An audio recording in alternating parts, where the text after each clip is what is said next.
नमस्कार मित्रांनो, कृषी कल्याण यूट्यूब चॅनलमध्ये आपल्या सर्वांचं हार्दिक स्वागत। तर मित्रांनो, सध्या लोकसभेच्या निवडणूक सध्या सुरू आहे।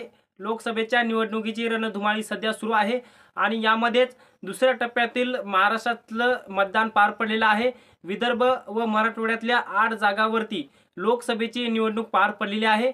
तर मित्रांनो, आपण या व्हिडिओच्या माध्यमातून विदर्भामध्ये व मराठवाड्यातल्या या दोन्ही 8 सीटांमध्ये महाविकास आघाडी सरकार म्हणजेच उद्धव ठाकरे गट, शरद पवार गट, याचबरोबर काँग्रेस, याचबरोबर महायुती म्हणजेच भारतीय जनता पार्टी, एकनाथ शिंदे गट, याचबरोबर अजित पवार गट, या कोणत्या गटाला किती जागा भेटतील, ओपिनियन पोल काय सांगतो, जनतेच्या मनामध्ये काय आहे, याचबरोबर सगळ्यात महत्त्वाचं म्हणजे 26 तारखेला ह्या 8 जागांवरती दुसऱ्या टप्प्यातलं मतदान पार पडलेलं आहे, ज्यामध्ये विदर्भ व मराठवाड्यातल्या एकूण 8 जागा आहेत आणि या 8 जागांपैकी बीजेपीला किती जागा जाणार, शिंदेला किती जाणार, किंवा एकूण संपूर्ण जर परिस्थिती जर बघितली तर कोण्या जागेवरती कोण निवडून येण्याची शक्यता आहे, हा संपूर्ण ओपिनियन पोल आपण या व्हिडिओच्या माध्यमातून बघण्याचा प्रयत्न करणार आहोत।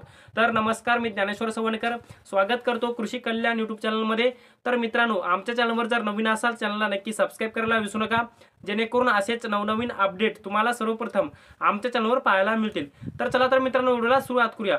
तर मित्रांनो, एकंदरीत संपूर्ण परिस्थिती जर बघितली तर विदर्भ व मराठवाड्यातल्या एकूण 8 जागांसाठी जवळपास 26 एप्रिल 2024 रोजी निवडणूक पार पडलेली आहे। याच्यामध्ये भारतीय जनता पार्टीने 4 जागा लढवलेल्या आहेत, शिंदे गटाने 3 जागा लढवलेल्या आहेत आणि अजित पवार गटाच्या माध्यमातून एक म्हणजेच महादेव जानकर त्यांना जागा सुटलेल्या आहेत। एकूण महायुतीकडून 8 जागा आहेत आणि महाविकास आघाडीकडून जर बघितलं तर उद्धव ठाकरे गट यांच्याकडून 4 जागा लढवलेल्या आहेत, काँग्रेस यांच्याकडून 3 जागा लढवलेल्या आहेत आणि शरद पवार यांच्याकडून 1 जागा लढवलेली आहे। आणि विदर्भ व मराठवाड्यामध्ये ह्या संपूर्ण 8 जागांचा ओपिनियन पोल आपण जाणून घेण्याचा प्रयत्न करणार आहोत। तर मित्रांनो, संपूर्ण परिस्थिती जर बघितली तर आपण सर्वप्रथम बीजेपीचा ओपिनियन पोल जाणून घेण्याचा प्रयत्न करणार। याच्यामध्ये कोणत्या गटाला किती जागा भेटतील। पहिली जागा आहे अकोला आणि अकोला या लोकसभा मतदारसंघामध्ये जनतेचा ओपिनियन पोल किंवा विविध मोठमोठ्या चॅनलचा ओपिनियन पोल याच्यामध्ये असं दिसून येत आहे की अकोला या लोकसभा मतदारसंघामध्ये भारतीय जनता पार्टीचा पराभव होताना दिसतो आहे। दुसरी लोकसभाची सीट म्हणजे वर्धा आणि वर्धा लोकसभेमध्ये Bharatiya Janata party tough fight होताना दिसते आहे। भारतीय जनता पार्टीची टफ फाईट वर्धा लोकसभेमध्ये होताना दिसत आहेत। जवळपास शरद पवार गटासोबत ही फाईट होऊ शकते। याचबरोबर तिसरा लोकसभा मतदारसंघ म्हणजे अमरावती आणि अमरावती लोकसभा मतदारसंघामध्ये भारतीय जनता पार्टीने नवनीत राणा यांना उमेदवारी दिली व त्यांनी निवडणूक लढवली आणि अमरावती लोकसभा मतदारसंघामध्ये नवनीत राणांचा पराभव होताना दिसतो आहे, असा ओपिनियन पोल सांगतो। याचबरोबर चौथी लोकसभेची सीट लढवलेली आहे नांदेडमधून भारतीय जनता पार्टीने आणि भारतीय जनता पार्टीचे अधिकृत उमेदवार बीजेपीच्या माध्यमातून जे काही आघाडीवर दिसत आहेत आणि निवडून सुद्धा येण्याची शक्यता दाट आहे। प्रतापराव चिखलीकर यांना ही उमेदवारी दिलेली आहे आणि प्रतापराव चिखलीकर यांचा विजय निश्चित दिसत आहे भारतीय जनता पार्टीकडून नांदेड या लोकसभा मतदारसंघामध्ये, असा ओपिनियन पोल सांगतो। आता मित्रांनो, हा झाला बीजेपीचा भारतीय जनता पार्टीचा ओपिनियन पोल। आता आपण शिंदे म्हणजे शिंदेच्या शिवसेनेचा ओपिनियन पोल बघण्याचा प्रयत्न करणार आहोत। तर मित्रांनो, शिंदे यांच्या माध्यमातून पहिली लोकसभा निवडणूक बुलढाण्यामधून लढवलेली आहे। बुलढाण्यामध्ये शिंदेच्या शिवसेनेचा पराभव होताना दिसत आहे। बुलढाणा लोकसभेमध्ये दिसत तो तशी परिस्थिती आहे। याचबरोबर मित्रांनो, यवतमाळ लोकसभेमध्ये व हिंगोली लोकसभेमध्ये सुद्धा शिंदेच्या शिवसेनेचा पराभव होताना दिसत आहे। याचं प्रमुख कारण म्हणजे राजकीय विश्लेषकांच्या माध्यमातून असं याचं प्रमुख कारण सांगण्यात येत आहे की ऐन वेळेवर शिंदेच्या शिवसेनेने उमेदवार बदलला आणि उमेदवार बदलाचा फटका यवतमाळ व हिंगोली या ठिकाणी दिसत आहे। त्यामुळे यवतमाळ व हिंगोली या दोन्ही लोकसभेच्या ठिकाणी शिंदेच्या शिवसेनेचा पराभव होताना दिसत आहे, असा जनतेच्या मनातला कौल आहे आणि राजकीय विश्लेषक यांच्या माध्यमातून सुद्धा अशीच माहिती वर्तवण्यात येत आहे। याचबरोबर मित्रांनो, रासप पक्षाची जे की अजित पवारांच्या माध्यमातून या जागा सोडण्यात आलेली आहे। ही खरी जागा अजित पवारांची होती, परंतु त्यांनी महादेव जानकरांना जागा सोडली। आणि सगळ्यात महत्त्वाचं म्हणजे रासपा पक्षाचे महादेव जानकर जे की ज्यांनी सिटी या निवडणूक निशाणीवर परभणी लोकसभेमध्ये आपली निवडणूक लढवलेली आहे। आणि इथं जवळपास बंडू जाधव म्हणजे संजय जाधव यांची व महादेव जानकर या दोघांची टफ फाईट होताना दिसते आहे। कोण निवडून येईल शेवटी ओपिनियन पोल आहे, परंतु इथे ठाकरे गटाची शक्यता जास्त आहे असा ओपिनियन पोल सांगतो। याचबरोबर मित्रांनो आता आपण बघण्याचा प्रयत्न करणार आहोत आपण जवळपास काँग्रेसचा ओपिनियन पोल, काँग्रेसच्या सीटा कुठं लढवल्या जात आहे, कोण लढवत आहे आणि कोण कशा पद्धतीने निवडून येणार हे सुद्धा बघण्याचा प्रयत्न करणार आहोत। मित्रांनो पहिली लोकसभा सीट आहे अमरावतीची। काँग्रेस या ठिकाणी अमरावतीमध्ये बलवंत वानखेडे यांना उतरवलेलं होतं आणि अमरावतीच्या लोकसभेची निवडणूक यांनी लढवलेली आहे। आणि आता अमरावती लोकसभेमध्ये बलवंत वानखेडेंचा काँग्रेस पक्षाचा विजय होताना दिसत आहे, कारण की नवनीत राणांना पराभूत करू शकतात बलवंत वानखेडे आणि ते विजयी होऊ शकतात अमरावती लोकसभा मतदारसंघामधून।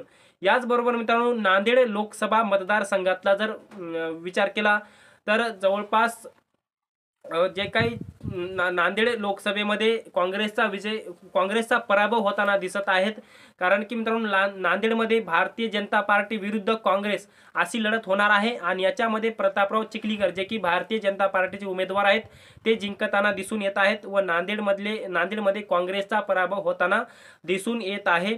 याचबरोबर तिसऱ्या जागेवर अभय पाटील हे काँग्रेसचे उमेदवार आहेत।